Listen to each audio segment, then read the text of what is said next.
Hello everyone, Putri daripada Entrepreneurship Development Center bersama dengan saya hari ini adalah Encik Saiful Nang, alumni daripada FCM Permata Dunia Kita. Saiful Nang, thank you very much for coming to EDC. Okay, terima kasih kerana menjemput. Alhamdulillah, it's good to be here again. It's good, yes, it's good to be here. Good to be here. Mungkin sebelum kita start dengan the rest of the other question yang saya ada dengan saya ni, kita nak tahu siapakah itu Saiful Nang. Okay. Siapa Saiful Nang? Okey, buat masa ni Saiful Nang asalnya dulu kita graduate dekat sini juga. Ini orang kata tempat bermain, tempat jatuh lagi dikenang, apa lagi tempat kita kena kritik kan. Dekat sini ini kritik session jadi satu lifestyle dekat sini masa tu, dan graduate dari Fakulti Kreatif Multimedia dalam Film and Animation. Tahun bila tu? Tahun 2000. 2000, okey. Selepas daripada tu kita belum buat bisnes lagi. Selepas daripada tu jadi lecturer, mengajar dalam visual communication di MMU? Bukan di universiti yang lain. Okey. Tetapi sempat 2 tahun dan kemudian venture into business. Bermula daripada fotografi dan kemudian sehingga sekarang ini kita dah daripada industri kreatif iaitu fotografi in focus, dan kemudian kita kembangkannya. Once dah menjadi satu company tadi tu, kita dah applicate the system, dan kemudian sampai sekarang alhamdulillah kita venture dalam multi industries, sehingga buat masa ini lebih kurang ada 15 perusahaan dalam pelbagai industri, antaranya macam automotive, heavy machineries, food and beverage, and then training academy, and electrical, dan juga ni macam-macam multi industries yang kita venture. So who am I? I'm Saiful Nang, and I'm an entrepreneur. Wow. Memang truly an entrepreneur sebab ada 15 venture under your wing, I would say lah. Under your wing kan? Yep. Well, actually we are not considered satu orang punya kerja lah. Ini bila kita nak pergi besar, we need to have team. We need to have a good team, a strong team. So then we learn in the first 5 years in our business, kita belajar satu perkara yang sebenarnya bisnes yang kita buat ni dia tidak akan jadi besar sekiranya ia hanya ditanggung oleh satu orang saja. Jadi kita percaya pada ketika itu teamwork is very important. So then we started the next 5 years after that to develop human. Once we develop the human done, then the human develop the business. That is how kita punya bisnes ni dia berkembang daripada 1 jadi 2, 3, 4, 5 sampai sekarang ni kita dah ada 15 masuk 16. Okay? Masuk 16. Yes. Itu tak masuk yang fail. Okay. Bila kita bercakap tentang entrepreneur, kita nak jadi entrepreneurship, kita kena bersedia dengan failure, because failure as sebagai sebenarnya salah satu daripada progress ataupun proses perjalanan untuk kita dapat perkara-perkara yang menjadi. Kalau 15 tu yang menjadi, mesti ada maknanya ada beberapa yang drop. Mungkin kejap lagi saya akan tanya soalan pada Saiful berkenaan dengan venture yang fail. Macam mana you keluar daripada that failure dan lepas tu kita improve. Cuma sekarang ni saya interested nak tahu, Saiful Nang graduate daripada FCM, sekarang ni dengan venture yang betul-betul diversified, yang memang diverse sangat. Betul. Di mana titik permulaan tu? Okey, sebenarnya ada orang kata yang kita ni sebenarnya keluar daripada apa yang kita belajar. Dulu dekat FCM kita belajar filem, belajar animation, dan sebenarnya sebenarnya kita belajar how to communicate with visual, and the discipline how to communicate with visual tu yang kita gunakan untuk dia ada dalam pecahan daripada yang keluar daripada FCM pada ketika itu. Kalau dalam grup saya, kalau kata ada yang jadi film directors, bermakna mereka menggunakan disiplin untuk berkomunikasi dengan visual tadi tu untuk menghiburkan orang di layar perak. Itu dia punya kerjaya dia. Tetapi dengan disiplin yang sama, saya gunakan dan tim kami gunakan untuk film and animation tadi, filem tadi tu, visual communication tadi tu kita gunakan instead of kita hiburkan orang dekat dalam panggung, tetapi kita gunakan method yang sama, visual communication yang sama, tetapi untuk persuade orang untuk membeli produk dan juga services kita. Bendanya sama. Bendanya sama. The same discipline, cuma satu digunakan untuk purpose yang berlainan dan satu lagi kita gunakan untuk purpose yang berlainan. Cuma dalam isu ni sebenarnya kita tak boleh nak frame diri kita sebagai there is only one way. If you want to go out from FCM, then you have to be filmmakers. If you are not becoming filmmakers, then you fail. Yang ini benda-benda yang sebenarnya kita kena ubah sikit, fine tune, because now gigs economy ni bermakna everybody they have their own pace, their own time and their own interest, and they have the freedom to draw their own income. Okay, dengan cara apa? Dengan cara buat apa yang mereka pandai tadi tu, apa yang mereka suka pada waktu. Dia maknanya everybody dah boleh jadi their own business unit on their own. Jadi itu yang kita buat. Sebelum ini kita pun rasa macam yelah, kalau kata kita belajar buat animation, tapi kesudahannya kita tak buat animation. And suddenly kita buat buka restoran lah, kita ada travel company lah, dan kita ada macam-macam company lain. Sebenarnya rasa macam not related to what we have learned dekat dalam universiti, tapi sebenarnya dia ada. Cuma kita ambil dia bukannya kalau kita ambil sebenarnya apa yang kita belajar tadi tu untuk kita bekerja, then we fail. Tetapi kalau kita ambil apa yang kita belajar tu untuk jadi tools of marketing, then you can go through all industries. Tak kisah, the same discipline to sell tudung, pakaian, food, jual travel travel program, ataupun you nak jual kapal terbang, semuanya sama. It's all about persuade people and the art of taking money from other people's pocket into your own pocket. How do we do that? Kita menggunakan tadi itulah dia punya visual communication ni sebagai satu sihir contohnya. Macam sihir, dia macam sihir lah. Dia what is the right words. Tetapi dia macam satu benda yang menyebabkan orang tengok saja orang terpana.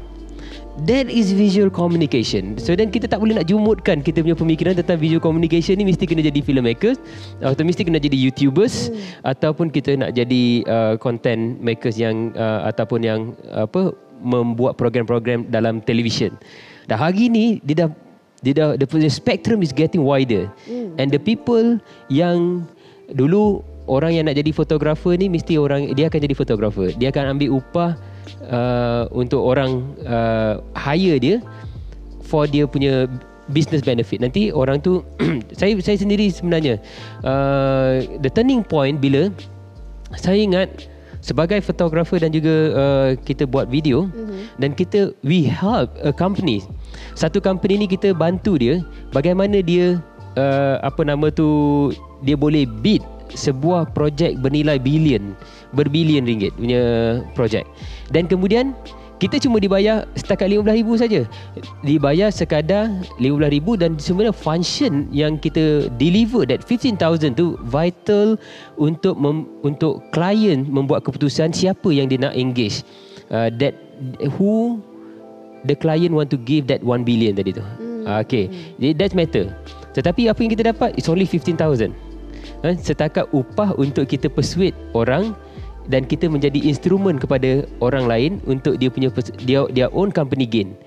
So I was thinking like, kalau kata dengan visual communication skill yang kita ada tadi tu, kita boleh persuade orang untuk bagi klien kita ni project that much, why not we just use this one for our gain. Masa tu lah kita mula, kita create our own product, kan, kita buat kita punya own services, kita buka kita punya travel company, kita venture into missionaries dan juga macam-macam lagi. Same disiplin yang kita gunakan. Dia tidak keluar sebenarnya, cuma dia berada dalam industri yang rare. Dia dalam industri yang pelbagai. Bukan mainstream. Bukan dalam industri kreatif. Tetapi they use, in short, yang ini dia akan pergi, yang biasanya orang fikir belajar dekat dalam kreatif multimedia, dia mesti masuk industri kreatif. Tetapi kita menggunakan kreativiti yang kita belajar daripada kreatif multimedia tadi tu untuk menjadi tools for our business. Itu saja dia punya beza dia. So in a way you nak kata kat sini sebenarnya you kena pandai monetize your own skill. Exactly. Dia kita kena, it's either you, dia macam ni lah. It's either you pandai buat bangunan, sama ada you diupah untuk jadi kontraktor, ataupun you nak jadi owner kepada bangunan tadi tu. If you have money and you can capitalize whatever apa yang you pandai, kenapa you tak buat bangunan sendiri? Kenapa kalau kata bangunan itu bernilai 100 juta, so then someone else, the developer, they hire you to develop for 60 million, so then they take 40 million. Yes. But if you own that project, you get the whole 100 million on your own. Betul. Ini dia punya how the concept is. Mungkin daripada situ, because saya perasan you memang dah create that brand name Saiful Nang tu. So at the same time juga, sebab saya I have to admit lah, saya ada juga buat a bit of stalking on siapakah Saiful Nang. Jadi saya pergi to your Facebook, to your Instagram, sampaikan masuk ke to your Telegram group. Okay, so dah baca lah apa yang haters tulis. banyak sangat tu nak baca tu, tapi saya cuba. So then I notice your brand name lepas tu slowly you tukar kepada what we call as Rare Founders. Mungkin Saiful boleh ceritakan sikit pasal Rare Founders. Okay, pertama sekali, of course, kalau kata kita nak buat branding, branding yang paling, kalau kata dalam service branding, nama sendiri adalah nama yang paling senang untuk kita fly. Jadi kalau nak buat personal branding untuk service business, dulu kita buat fotografi. Fotografi ni dia mula-mula untuk individualizekan benda ni. Jadi brand Saiful Nang tadi tu. Lepas tu bila kita create a team, kita namakan dia Candid Syndrome. Maknanya dia perubahan brand ini mengikut kesesuaian. Tetapi those people yang on the higher end, dia tak akan pergi pada yang Candid Syndrome tadi tu. Dia akan pergi kepada Saiful Nang. This one dia ada pasaran dia yang berbeza. Sebab dia kenal Saiful Nang. Yes, dia ada niche dia. Contohnya macam you pergi Jovian Mandagi punya Jovian ready to wear. Okay, dengan you pergi sendiri dekat Jovian Mandagi, dia Jovian Mandagi yang sendiri yang melukiskan. Dia ada satu ada personal touch, and satu lagi dia lebih kepada masses. Okay, and then that one one example. And then apa lagi tadi tu yang brand tadi tu. Okay, yang jadi Rare Founders ni, apabila kita dia sebenarnya ada perjalanan daripada Saiful Nang tadi jadi Candid Syndrome. Bukan jadi Candid Syndrome, dia terbitkan Candid Syndrome. And Saiful Nang still ada dia punya brand, dan Candid Syndrome is another brand untuk business fotografi and juga video services.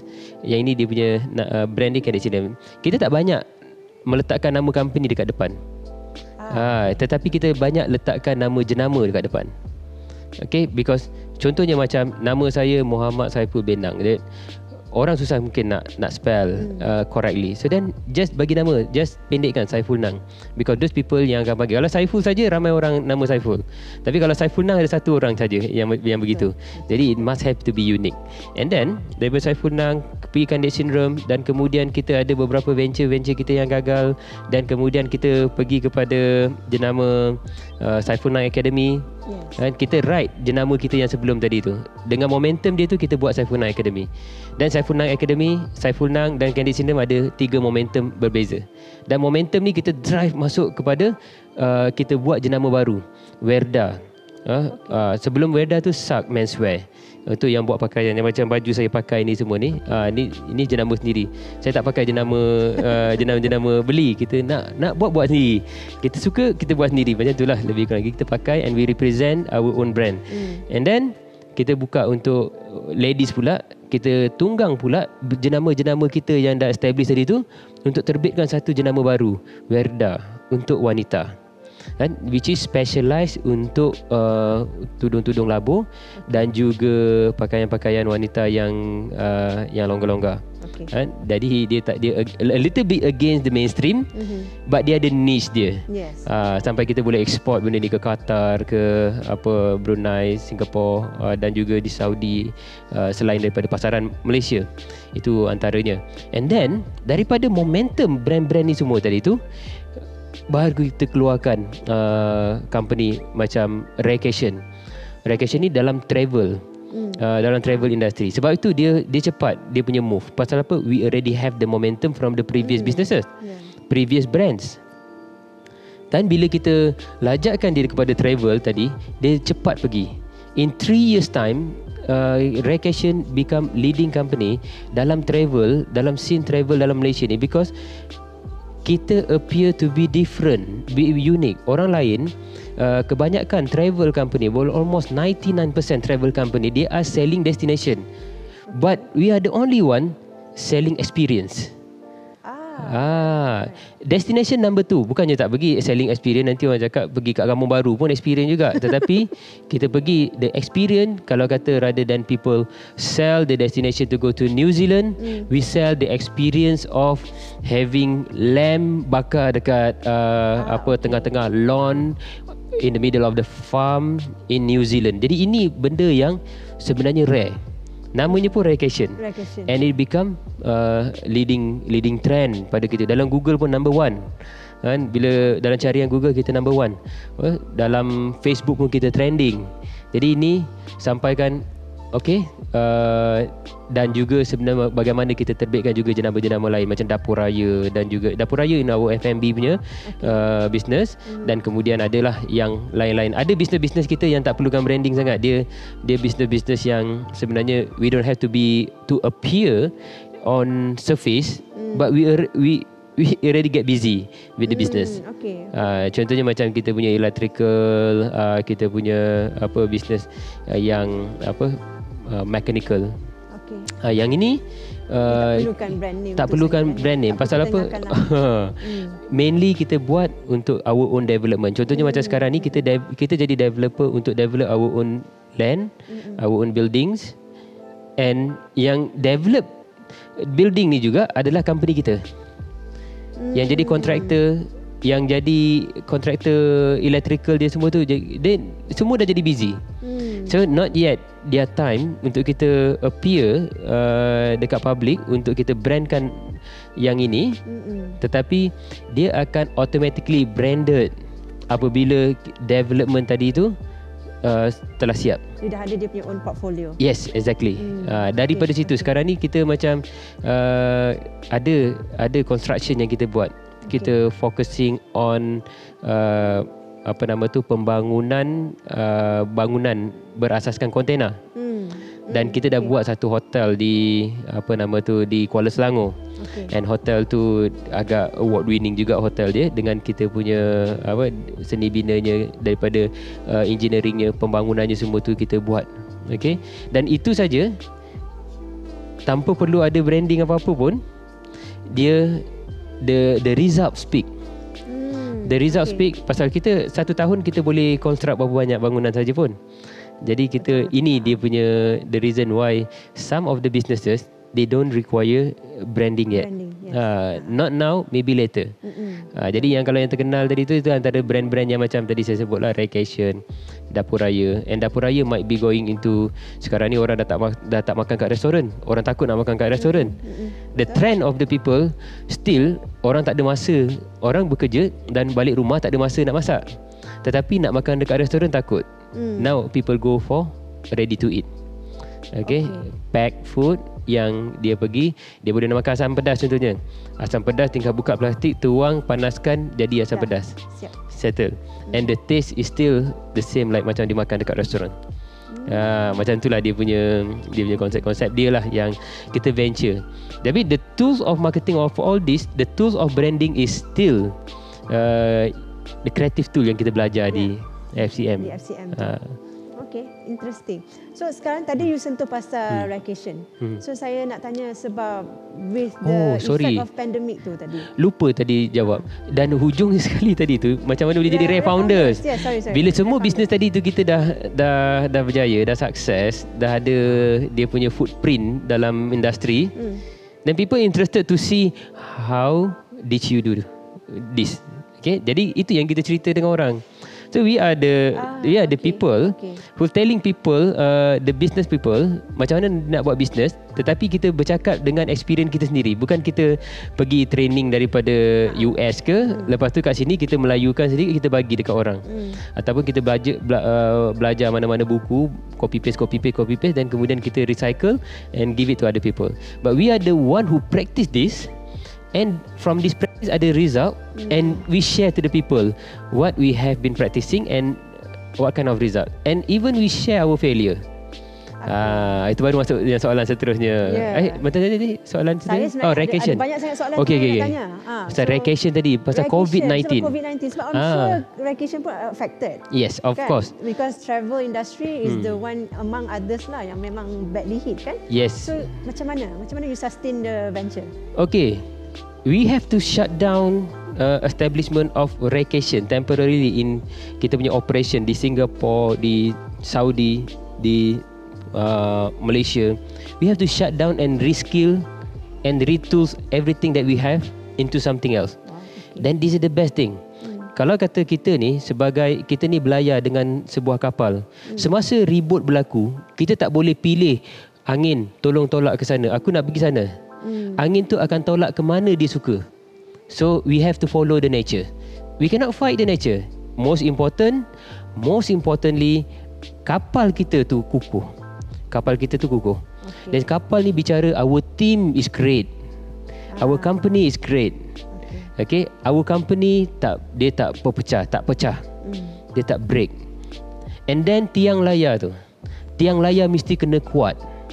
You're financially strong, you tak ada hutang, you tak ada ancaman apa-apa semua tu, then you punya tiang layar tu kuat.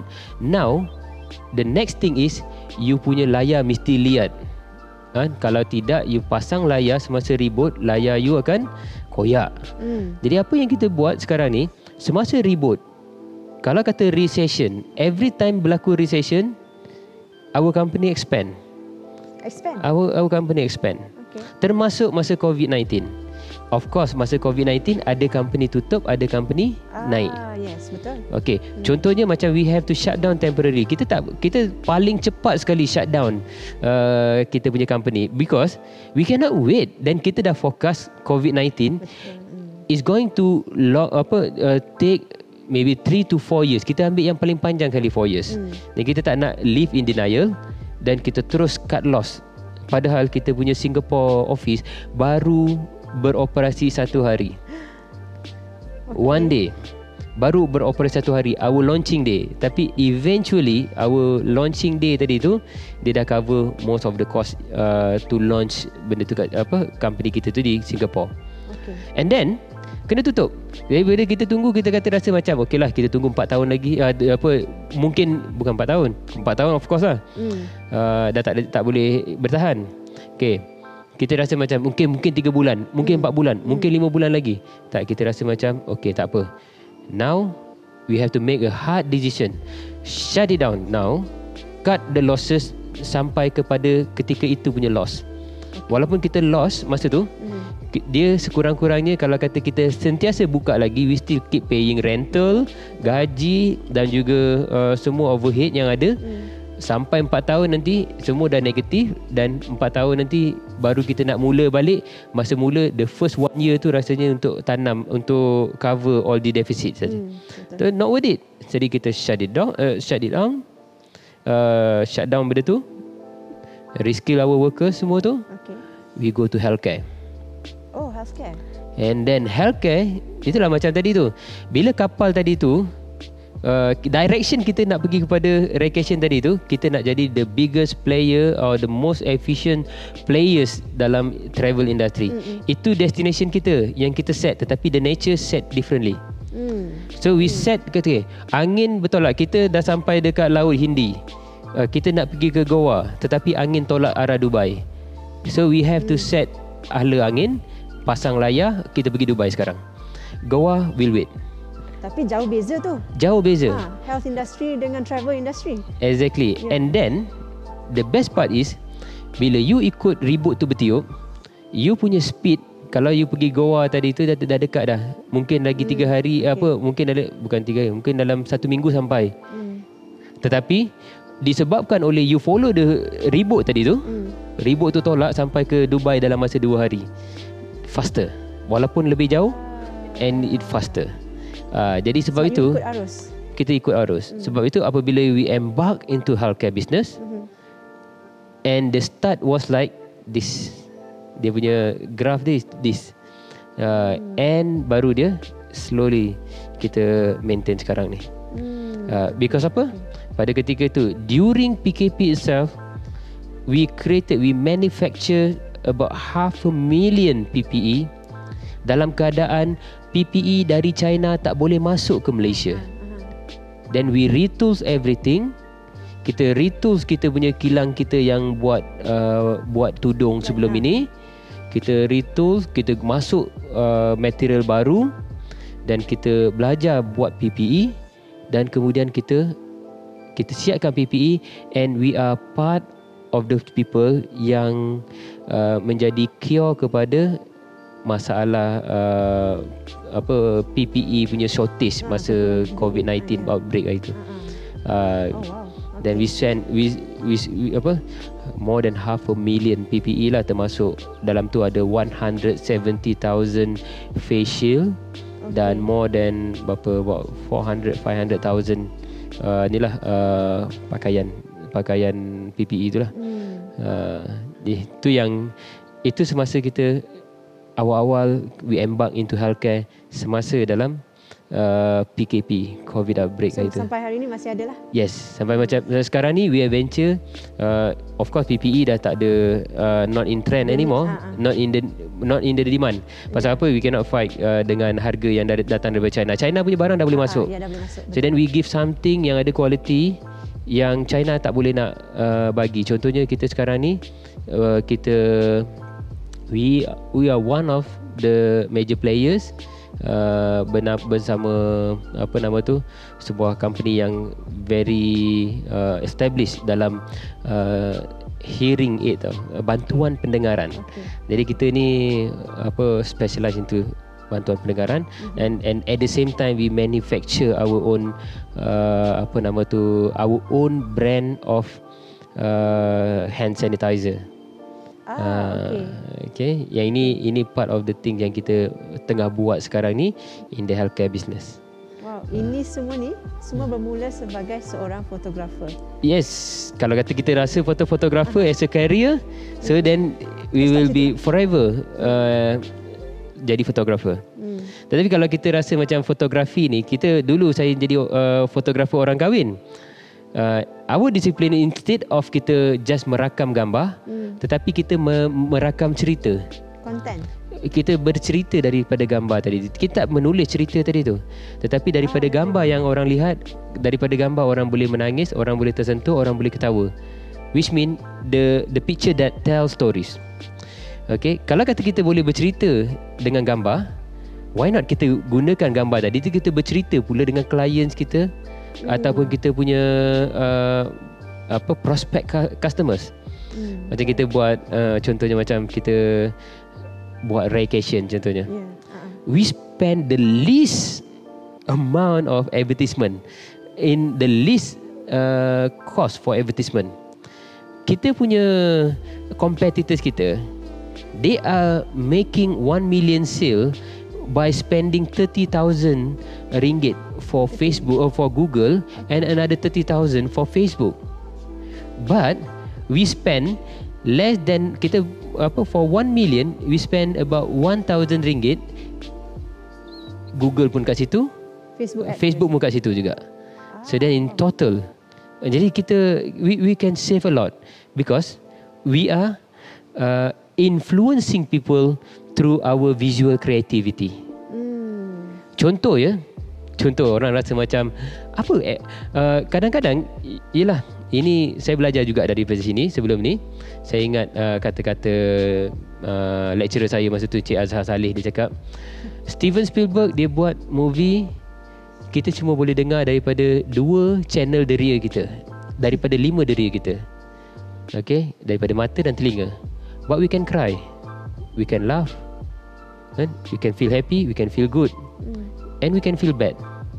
Semua tu dia boleh stir up all the emotion walaupun daripada dua diri tadi. I remember that words until now. Wow. So kalau kita masa kita buka restoran dulu, we just want to create gambar-gambar dan juga video makanan yang menyebabkan orang tengok saja, tetapi walaupun tengok gambar tak ada bunyi, tetapi dia boleh terasa ada baunya masuk dalam hidung. Dahsyat tu. Dia boleh terasa macam dah nak touch dah. Dia boleh terasa berselera, dia terasa terliur dah. Then those bring people to our restaurant. Cuma restoran kita dah tak boleh nak continue sekarang ni due to COVID-19 outbreak, dan it's not economical. Boleh kita teruskan, tetapi dengan half capacity it's not economical, dan kita pun fokus kepada satu another venture yang more profitable. Tapi we hold down this thing, then dia akan naik balik sama macam mana Raycation. We stop, kita hibernate the business. We have to accept the fact that we cannot fight the nature. So the mother's nature tadi dah bagi direction kita. So then just thankful saja. So at least we have the healthcare is in boom, and we have one company in hibernation and another company in modification. Kalau Dapur Raya tu, our restaurant is now in the mid of modification. Instead of serving people food, then we send people food dalam pack. Itu kita punya modification yang kita sedang lakukan sekarang lah. So I would say dalam business ni you kena ada banyak self reflection lah untuk nampak where you should go, where you shouldn't go. Apa you patut buat kan. You kena be flexible and be dynamic. Flexible, yes, correct. Yes. Kalau macam by now we have all this flexibility because we don't have any bond dengan bank ataupun dengan mana-mana semua tu, dan kita boleh we can decide which to go, where to go. Okay, macam tadilah saya bagi tahu. Okay, ribut. Kalau kita nak lawan ribut ni, kita nak pergi ke Goa Port juga. Dalam keadaan sebenarnya kalau kita pergi Dubai, kita akan meluncur lebih laju daripada kita pergi melawan ribut tadi tu. So might as well. Okay, bagi tahu Goa, kita datang later. Kita pergi Dubai dulu. Sekarang kita ride ribut tadi tu. Kita tunggang ribut tadi tu to get to the place that we want faster. So that we get into a new port, new business, new revenue, new profit. Dan baru kita pergi balik ke tempat tadi bila keadaan dah tenang semula. This is how we play with the nature. The business must go along with the nature. You cannot fight the nature. Just be friend with them. So recession come in a cycle of 7 to 10 years once. We have done 2009 recession because of subprime crisis. Masa tu US dollar jatuh dan Malaysia ringgit devalue. Then we start to offer our service. Dia devalue duit kita. So bila devalue our money, which means it's a good sign for people outside Malaysia to spend in our country. So we change the direction because their money seem to be bigger than usual.